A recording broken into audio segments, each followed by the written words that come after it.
Good morning and welcome. If you are joining us online now, you happened upon the Sunday service here at the Unitarian Universalist Community Church. Our brick building is in Portage on Shaver Road, and welcome. Thank you for spending this time with us, and welcome every single one of you here in the sanctuary. It's good to be with you. Chris, thank you for your music choices. And Pat, I loved that reading. Really loved. It's just interesting how lately I've just been getting inspired in every way and everywhere. So thank you for that.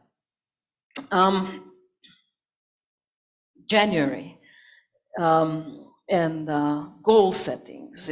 Those are synonymous, right? And January gets its name from the god Janus. The Romans had this god, and he was the god of gateways, thresholds. He was depicted as a god with two faces, one facing forward, one facing backwards.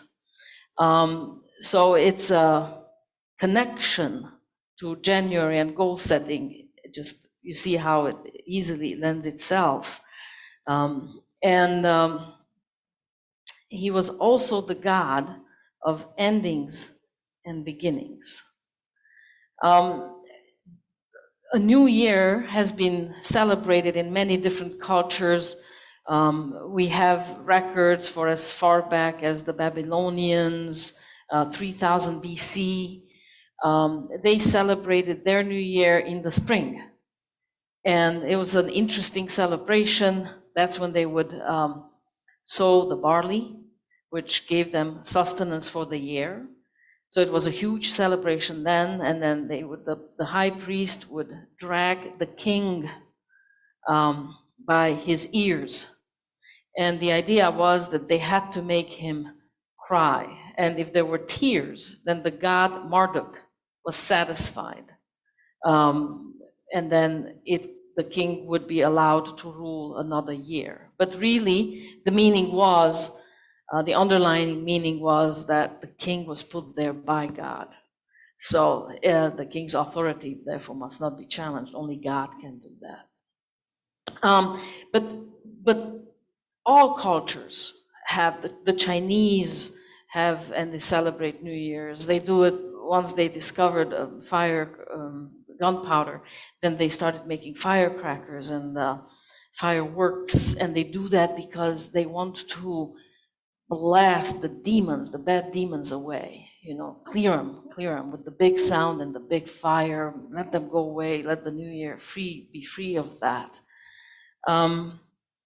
It's a thing, we do it, right? Last year, I wanted to drop the COVID-10. This year is the COVID-20. It's pounds, right? We all have goals. We have goals of bettering ourselves, maybe getting out of debt, ending a bad relationship, starting a new one, improving our business, finding a better job, getting rid of a bad one, maybe make new connections, new friends, forgive, restore connections. We all have these ideas. And then next year, we just scratch over the year and then put down the new year, right? So scratch over 2023 and it carries over to 2024. Why is that? Because of sad stories. Because humans live by stories that then create narratives that then create stories. And that's what's really powerful. It's the stories. It's not facts. It's not reality. It's stories. It's stories we heard about ourselves. You're a loser. You never finish anything. You'll never make anything of yourself. You'll never be able to handle your money. That addiction, I don't see you ever quitting it. Stories and narratives. So then, of course, a new year comes, and we too want to better ourselves, because we do. But then the story takes over, and it's back. It's the same old, same old, same old. But we'd like to break that, right? I mean, wouldn't it be nice if we could? So then we understand that it's not facts we need to deal with. It's not facts we need to change. It's stories we need to change. It's I am the one who doesn't take a second helping. That might help with the COVID-20. I am the one who limits my drink to one. I am the one who only has one drink. Or I am the one who has no drinks. That's who I am. I shift the narrative. I shift the story, because willpower has never gotten us there. It just doesn't. Willpower only takes us so far, and then it breaks. And then it's February, March, and by then we run out of willpower, and the narrative is back, and the story takes over, and we live the same life over and over and over. But it would be nice to do something differently.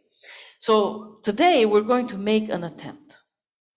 Today, because we understand how important stories are and how important the consciousness is that fuels, that backs up that story, yes? Then we're going to look at this consciousness. And I'm going to lead you through a process.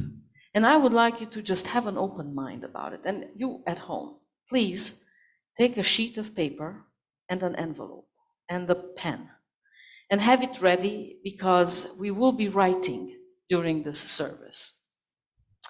And so I would like us to pay attention and focus in on these stories that govern our lives.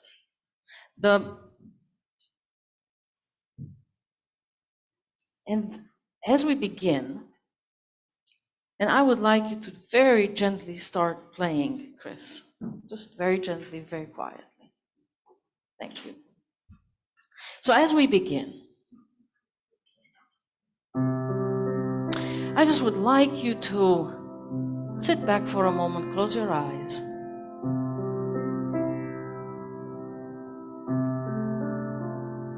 And notice those parts of your life that work well.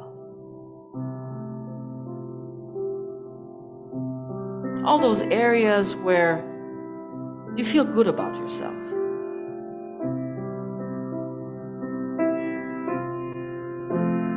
Through the years, you've grown more mature. You've gained wisdom. You are able to let go of stuff that no longer serves you. You are able to forgive. Areas where your love flows freely.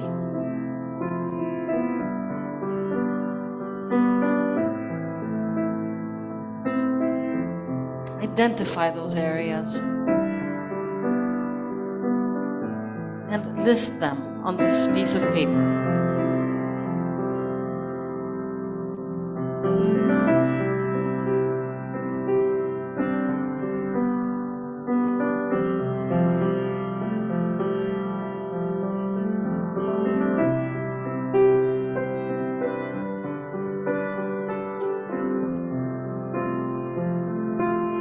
Here you're feeling successful, accomplished. Your relationships are strong and healthy.